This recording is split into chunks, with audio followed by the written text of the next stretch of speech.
നിങ്ങളുടെ favourite shows ഇനി ഒരിക്കലും മിസ്സാവില്ല. ഇപ്പോൾ C5 കാണും നിങ്ങളുടെ ഫേവറേറ്റ് ഷോസ് തികച്ചും സൗജന്യമായി. അന്യന്റെ ഭാര്യയായിട്ടും അവന് വർഷയോടുള്ള ഇഷ്ടം തീർന്നിട്ടില്ല. അവൾക്ക് അവനോടുള്ള അറ്റാച്ച്മെന്റും തീർന്നിട്ടില്ല. അതുകൊണ്ടല്ലേ ശ്യാമിന്റെ പേര് വർഷയുടെ കോൾ ലിസ്റ്റിൽ ഇപ്പോഴും ഉള്ളത്. ലീവ് എടുക്കേണ്ടി വരുന്ന ദിവസം ഡബിൾ ശമ്പളമാണ് തരുന്നത് പ്രകാശിന്. ഡബിൾ അല്ല, അതിനു മുകളിൽ. ഒരു സെക്കൻഡ്.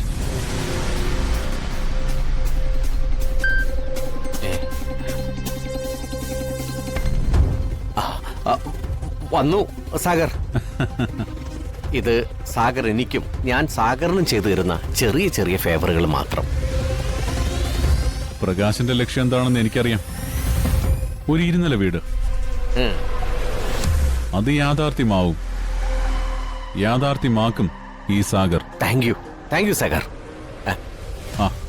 അപ്പൊ എല്ലാം പറഞ്ഞ പോലെ.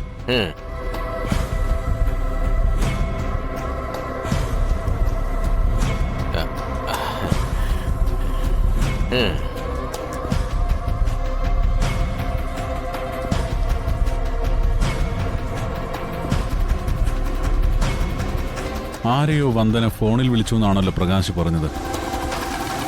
അങ്ങനെയെങ്കിൽ ആരെയായിരിക്കും, എന്തിനായിരിക്കും വന്ദന വിളിച്ചത്? ഇനി വല്ല വക്കീലിനെ ആയിരിക്കോ?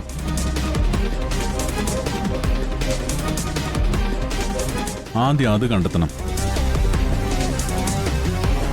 ഏതായാലും ഒരു പയ്യനെയും കൂടെ കൂട്ടി വന്ദന ഇറങ്ങി തിരിച്ചിട്ടുണ്ടെങ്കിൽ അത് നല്ലതിനല്ല. മുളയിലെ നുള്ളി എറിയണം.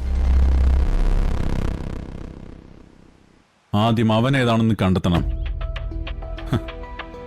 അവൻ ആയുസ് തീരാൻ സമയമെടുത്തു.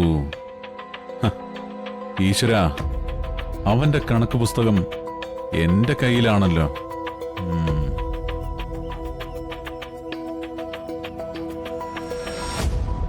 വന്ദന ആക്സിഡന്റ് കുത്തിപ്പൊക്കിയാൽ കുടുങ്ങാൻ പോകുന്നത് കുറുപ്പ് സാറല്ല, ഞാനാണ്. രാജീവിനെ കൊല്ലാൻ ഞാൻ ഒരുക്കിയ കെണിയിൽ അറിയാതെ വന്ന് പെട്ട ആളാ കുറുപ്പ് സാറ്.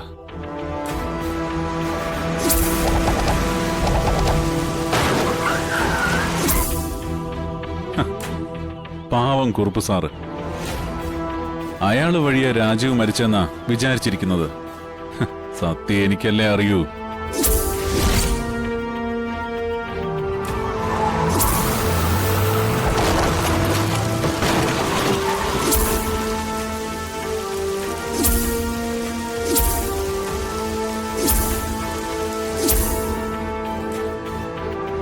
തൽക്കാലം കുറുപ്പ് സാറ് ഭയക്കട്ടെ.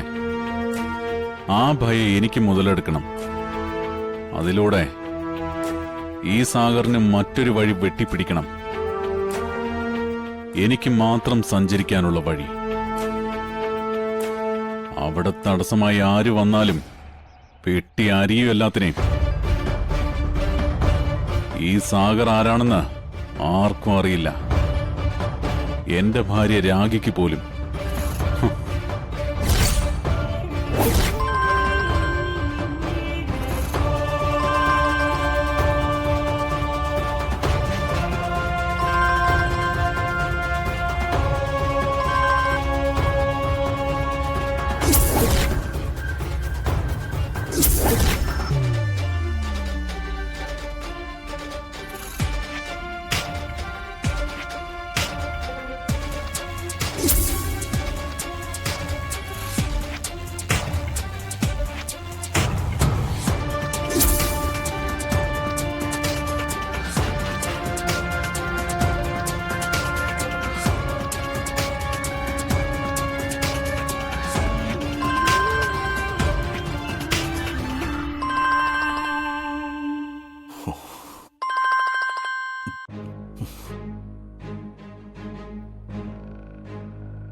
വർഷയോട് ശ്യാം സംസാരിക്കണ്ട. നമ്പർ ബ്ലോക്ക് ചെയ്തേക്കാം. കോൾ ലിസ്റ്റിൽ നിന്ന് അവന്റെ നമ്പർ ഡിലീറ്റ് ചെയ്തേക്കാം.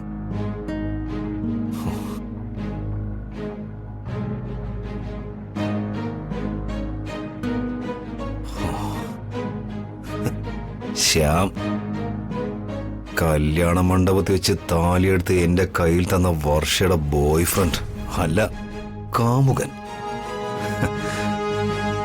അന്യന്റെ ഭാര്യയായിട്ടും അവന് വർഷയോടുള്ള ഇഷ്ടം തീർന്നിട്ടില്ല. അവൾക്ക് അവനോടുള്ള അറ്റാച്ച്മെന്റും തീർന്നിട്ടില്ല. അതുകൊണ്ടല്ലേ ശ്യാമിന്റെ പേര് വർഷയുടെ കോൾ ലിസ്റ്റിൽ ഇപ്പോഴും ഉള്ളത്. പക്ഷെ വിക്രമിനത് ഇഷ്ടമല്ല. അവന്റെ നമ്പർ ബ്ലോക്ക് ചെയ്ത് കഴിഞ്ഞു. നമ്പർ ഡിലീറ്റും ചെയ്തു. ഇനി എങ്ങനെ കണക്ഷൻ ഉണ്ടാവുമെന്ന് എനിക്കറിയണം.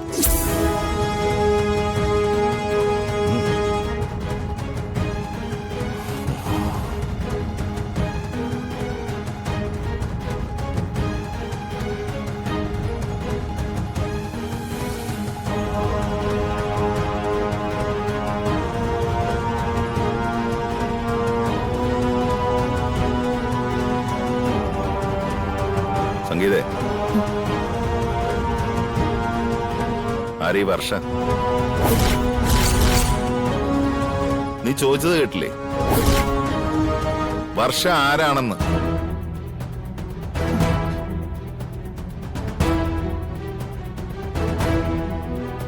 എടീ, ഞാൻ ഒരിക്കൽ കൂടി ചോദിക്കുകയാണ്.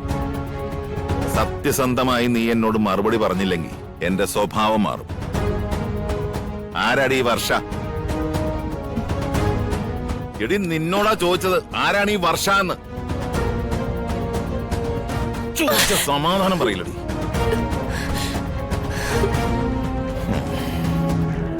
സ്ത്രീകളെ തല്ലുന്നത് ആണത്വമല്ല, എനിക്ക് നന്നായിട്ട് അറിയാം.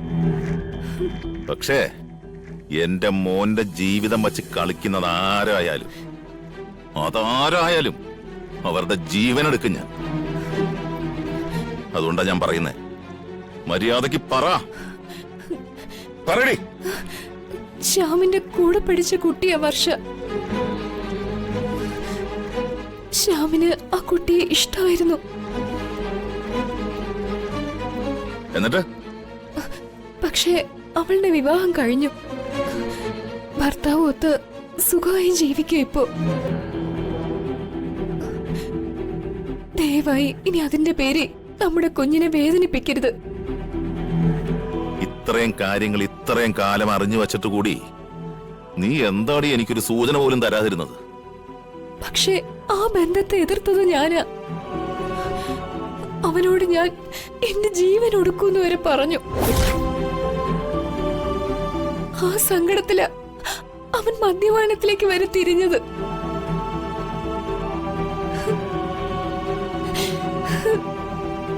പാവ എന്റെ മോൻ. അവനെ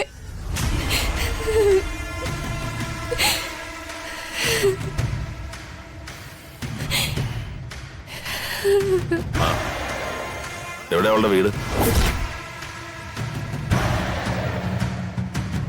എടി, അവളുടെ വീട് എവിടെയാണെന്ന് പറയാ. അത് അശോകേട്ടന്റെ പെങ്ങള് ചന്ദ്രികയുടെ മകള് വർഷ. ഡൗൺലോഡ് ചെയ്യൂ C5 ആപ്പ്. കാണൂ എല്ലാ എപ്പിസോഡുകളും സൗജന്യമായി.